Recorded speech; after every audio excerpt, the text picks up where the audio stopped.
бродяга на крыльцо и постучался в дверь. «Гостям я рад, — сказал старик, — но, парень, мне не верь. Ты будешь сыт и отдохнешь у деда на печи». «Должно быть, дед, ты это врешь. Ну, милый, не взыщи».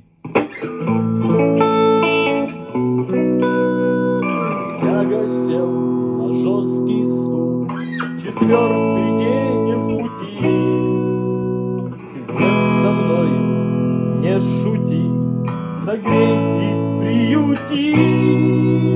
Не смею гостю отказать, что хочешь, то проси.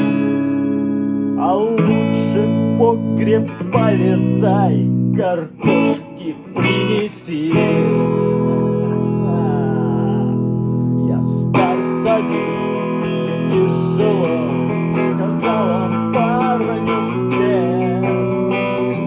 Если тот живет, расхохотался дед. Очнувшись в погребе сырот, бродяга застонал, а пол гранитной головой. А с лестницы